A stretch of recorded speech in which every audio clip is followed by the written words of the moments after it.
Bienvenue une fois de plus dans l'émission de la mission ya racheter les temps car les jours sont mauvais. Mais dans ça, il y a une solution. Comme il a abandonné, c'est que ceux qui n'ont pas non.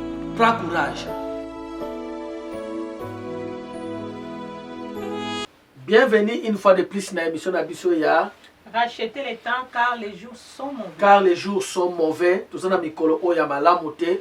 Yango nyonso tozomema na bandako na bino ezali pona kosunga biso par rapport à la parole de Dieu. Qu'est-ce qu'il faut faire pour racheter le temps? Avant to banda to kobondela nzambe.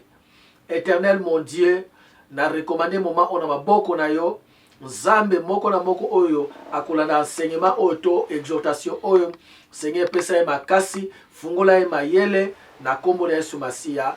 Amen. Amen. Donc profitez pour vous souhaiter bino joyeux Noël et ba meilleur vœu na biso na année oyo ezali koya bientôt. Alors kobo santé ko s'abonner, kobo santé ko like, ko tika pe commentaire et ko sunga biso na ko pesa mwa makasi pe ko partager pour na mutu mususu ndeko mususu pe alanda o tozali ko partager. Amen. Alors na moi tulati j'aime Jésus. Ils allaient badon autozoa qui dans l'église la foi triomphante na Lema na France et pas apôtre Fortuné qui poulou nzamba pambolo apôtre oyambaki biso malamu ake ezaki tellement bien et God bless you. En tout cas nous sommes très reconnaissants. Alors les autres allons kolobela sur les ennemis de la foi. Les ennemis de la foi. Ils allaient au la troisième partie, il y a enseignement na biso la différence entre la foi na espoir. Parce que foi eza foi, espoir eza espoir. Ce n'est pas français, l'espoir fait vivre. Mais, et pas dans Zambé, l'espoir est très important parce que la Bible dit la foi est une ferme assurance des choses qu'on espère. Mais, espérer est loco, mais l'homme espoir quand on a foi. Parce que Dieu n'exauce pas l'espérance. Exaucaka foi. Yesu abina bateau, ta foi t'a sauvé, pas ton espoir. Espoir t'es. Alors, les ennemis de la foi, quelque part, beaucoup de 4 ennemis de la foi, 5 ennemis de la foi, 10 ennemis de la foi. Mais les 4 ennemis de la foi. Et là, on dit que la foi a un problème dans la vie, il y a biso bato. Maman Mati. Pour nini, il y a un si comme soubat tout koka, moté musa ko bima, azana connaissance nzaba fungoli koleka, alobi les 10 ennemis de la foi. Mais biso to lobeli kaka les 4 ennemis de la foi. Premier ennemi est Zani de Maman Mati. Premier ennemi, pasteur, il y a de la foi et il doute. Doute. Amen. Amen. Doute est Zanini. Doute est défini comme division interne. Eko simba to eko simba. Eko salama to eko salamate. Incertitude. Il y a un doute. Doute est produit à gagner la vie à moto. Doute et produisant dans la vie à bateau, incrédulité ou bien kobanga ou bien échec. Exactement. Donc autant que l'on awa na Matthieu chapitre 14 verset 31. Matthieu 14 31. Bible bina biso nazo nakoma place sur Matthieu 14 31 rapidement. Matthieu 14 31. Et voilà. Bible lobi, dans verset 31. Aussitôt Jésus étendit la main, le saisit et lui dit, homme de paix de foi, pourquoi as-tu douté? Pour nini au douter. Le doute, ce n'est que la division interne, l'incertitude na kati la motema la moto. Est-ce que vous savez ma penza ya solo? Quand on va dire coopérer na kati na doute, bien le Seigneur bake o tie foi na yo na difficulté. Na rassurte so kinza ba ko sala, est-ce que penza ko sala, est-ce que ko sala to ko sala te et ko simba te Maman Mati? Pourquoi? Parce que division interne, quand vous êtes sûr que lo ko simba to et ko simba te, parce qu'il y a différence entre muto alobike et ko simba te. Mais doute ezalini na tongo en fait on a sûreté. Il y a un babengi doute. Les sous-autres taille na kat na Marc chapitre 11 verset 23. Marc 11 23. Marc 11, 23. Jésus a lobby. Si quelqu'un dit à cette montagne, ôte-toi de là, jette-toi dans la mer, s'il ne doute pas, c'est pour ça que je suis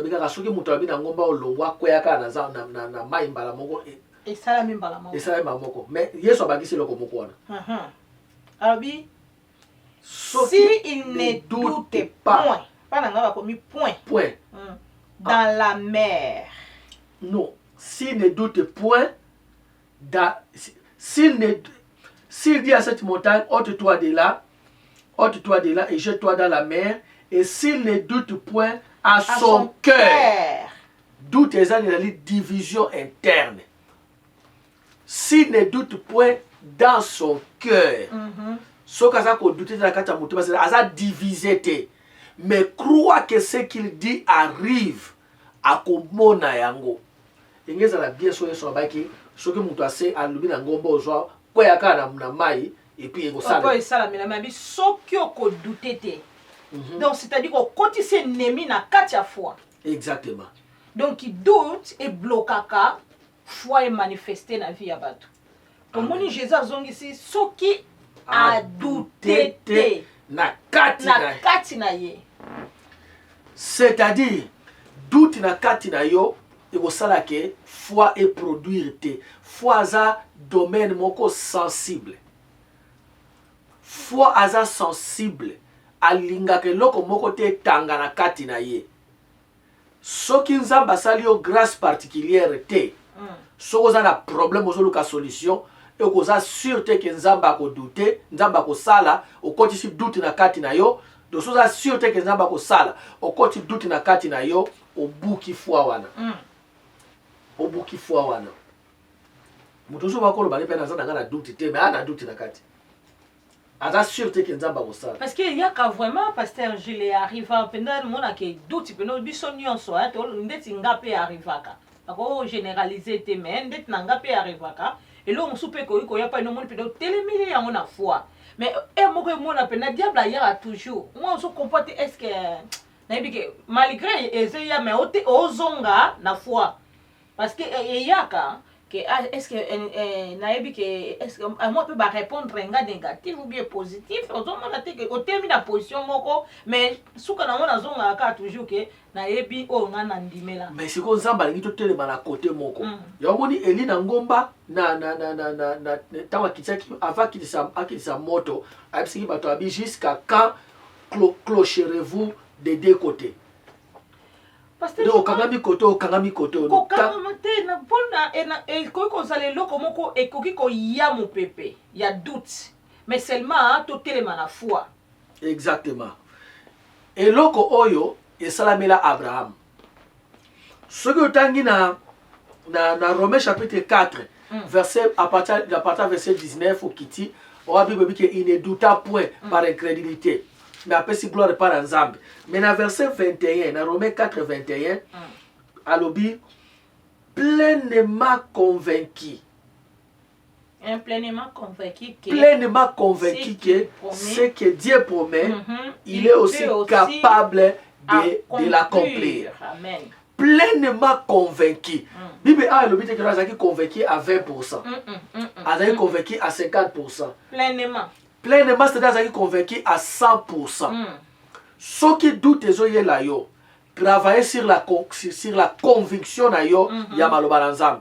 Pour la Bible que non, Abraham a été pleinement convaincu que oyo nzamba lobi a la capacité ya kokokisa yango. A la capacité. C'est-à-dire qui s'y a doute, ils allaient travailler conviction na yo sur la fidélité de Dieu par rapport à ses promesses. Amen. Ko travailler conviction na yo. C'est-à-dire zonga na Bible kala makambo nzamba loba na ndenge akokisa yango. Alléluia. Eza bizarre moko le loko opele kabusanga na kati na Bible ezali kufa ya Yesu. Loba pasteur. Nzamba lobi na Ancien Testament alobi muto ebokoteka ye na 30 pièces ya mbongo. Mais 30 pièces ya mbongo wana bolia yango te. Bobwaka yango na temple po basombela ngo bilanga ya potier. Mikolo eleka ba mbula eleka bato babosana mais ntango baye kokanga yesu ntango Judas ki eteka yesu batuni Judas topeso combien Judas alobi 30 pièces ya mbongo kaka ndenge nzambe alobaki Judas azwi mbongo asepeli ake me nzambe alobaki mbongo wana balia yango te babwaka yango na temple abi bozwa mbongo wana bobwaka yango na temple po basombela bilanga potier ntango Judas akei motema ebeti ye ntango motema ebeti azongi alingi apesa bango mbongo baboyi pourquoi parce que nzambe abai te ke bazongisa yango na temple baki babwaka yango na temple kokoma komi kuna apesi bato basacrificateur no nangi nanga koteka su yesu te bozwa mbongo na bino babi te tokozwa te Judas abwaki yango na temple kaka ndenge baloba kaka ndenge nzambe alobaki Alléluia. bato ata balokoti yango baka mpe kozwanga bino tokebwa yango na ebale babi te eza mbongo ya makila tokosangisa yango na trésor sacré te tokende kosombela yango bilanga ya potier kaka ndenge nzambe alobaki bien aimé Dieu est fidèle. Alléluia. Ce qui doute ezoyela yo zonga na maloba na nzambe tanga fidélité ya nzambe Alléluia. tanga o nzambe aloba nzambe akokisa maloba nyonso aloba toutes les promesses de Dieu s'accomplissent avec un record de 100% d'exactitude ekokisaka avec exactitude. Amen. Donc soki doute eza koyela yo doute eza nini doute ezali division interne Yaomoni Yesu na Matthieu 14 alobi na Pierre alobi homme de paix de foi. Pourquoi as-tu douté? Mais pona nino doutaki. Dans d'autres termes, pourquoi tu as manifesté à l'intérieur tes sentiments? Nakokoma namwe nakokoma te. Nakokoma te. Tango sali ndengwana obandi kozinda par rapport na foi. Olingi foi etelema. Longola doute na kati na vie na yo. Amen. Soki doute ye tika zonga na Bible étudier makambo nzamba sala ndenga kosate. Alléluia. Bible Dieu n'est pas un homme pour mentir. Non. Il a élevé sa parole dessus de ses noms. Atombola maloba na ye likolo ya bakombo na ye. C'est-à-dire Dieu est fidèle. Amen, amen, amen, amen. Nzamba fidèle. Qu'est-ce qu'un homme fidèle? Qu'est-ce qu'un tonton fidèle? C'était tonton au soka lobi likambo à réaliser. Alléluia. C'est un homme fidèle. Un homme fidèle. Na 10 heures juste à commis. Donc la première des choses à tolobi, les alliés doute aza ennemi à foi. Longo la doute. Ceux qui doutent ezo la yo zonga bana kotanga maloba na nzambe. Fandela ngo tala ngo tanga ngo yoka lisusu jusqu'à ce que ça okola Abraham okoma pleinement convaincu. Pas à 30%, pas à 60%, pas à 90%, mais à 100% convaincu que non Zambé a sali. Convaincu. Mais tellement la position. Exactement.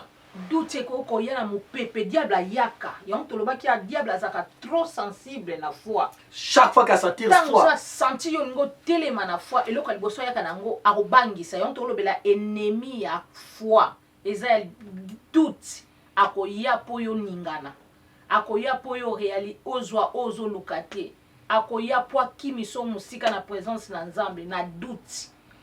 Amen. Amen. Deuxième des choses awezali la peur. Kobanga. Différence nini entre doute na kobanga. Doute ezali na kozwa to na kozwa te ko simba to ko simba te. Mais la peur ezali kozana image ya résultat négatif. C'est-à-dire na mutu na yo au programmer déjà que non na moni et ko simba te. Mutu aza maladie. Azo monaka image ki akufi. Ma passe za wana foi na kobanga bango nyonso ba produisaka même énergie. Parce qu'au fait kobanga ezali foi na sens opposé. C'est-à-dire la foi positive ezali être sûr que nzamba pamboli. Mais la peur ezali être sûr que na baby na échoué. Oh bango mi balé ba misaka même capacité à énergie. Énergie spirituelle. Et nous avons même capacité d'énergie spirituelle. La peur est l'image du résultat négatif. Quand on bela, on mi monaka na cercueil, kobanga ezali ozo programmer ozo tie déjà point ya koloba ke non eloko yo ekosimba te yango na kobanga okobanga eutaka na satana nzamba chaque fois que ange abimelaka moto alobaka kobanga te. Pourquoi? Parce que nature ya moto ezaka programmer que soki eloko ya négative et eloko négative et bimeli il faut banga kobanga ba disciple baboni yeso atambo na mai ba di kobanga yeso alobi bo banga te eza ngai ne craignez rien kobanga eloko te. Alors dans Job 3 verset 25 dans Job chapitre 3 verset 25 Bible lobi na biso nini? Dans Job 3 25 abi ce que je crains ce qui m'arrive alobi o nazo banga yango nde komelinga mbala mingi tolobaka c'est vrai diable akotaki na kati na makambo ya Job diable akotaki na makambo ya Job mais tolobaka Job kutu innocent diable akotaki Job azaki innocent pas à 100% parce que via Job mobimba abandaki kobanga abandaki kobanga que un jour a perdre biloko na nyonso akoma pauvre et yeboka confesser moi lobi ce que je crains c'est ce qui m'arrive. Oh nazalaki kobanga nglabi the things I feared biloko na bandaka kobanga yango ekomelinga. Bien aimé, pourquoi? Parce que la peur c'est la foi négative. La peur et la foi produisent la même énergie.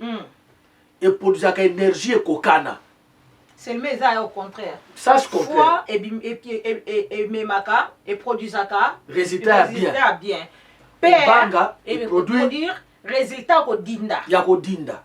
Alors nyoso mibale soki osappuyer na peur et ko pesa au même résultat parce que ezali ko croire na eloko ya mabe. Yango wana.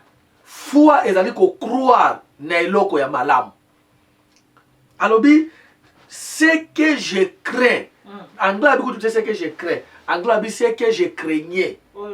Kobanga et komelinga. Bien aimé, soki kobanga yeli yo po combattre kobanga tala bolingo na nzambe.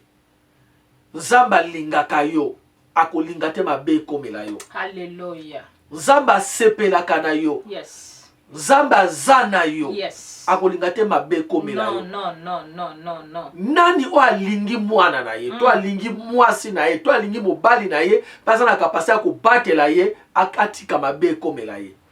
Tala bolingo na nzambe. La compréhension de l'amour de Dieu produit l'assurance na kati na biso. Alors ce que je craignais, the things I fear the most, ona bane ko banga mingi yango nde komelinga. Longola ko banga. Afungola ki clé porte yemoko. Afungola ki porte. Batu mingi bakufaka avant kutu kufeya. Avant kutu afkame tout na njete déjà ko banga et matisi intention akufi avant kutu akufa. Mais tout le monde a papa mindu ke beti keke pa boy mutakuwe ya makelele kaka yo ya nini. Yango nde ko nanga to komi na suka. Ko bosa te Yesu azako ya. Amen. Activer foi na yo. Longola doute na ko banga to pesi yo clé ya doute, clé ya ko longola doute na clé ya ko longola ko banga. Zamba pambola yo bisiko landi biso, Seigneur pambola peuple na yo, pesa kimena mitema na bango au nom puissant de Jésus-Christ. Amen. Amen. God bless you. Tout le monde à la prochaine. Ciao. Ciao.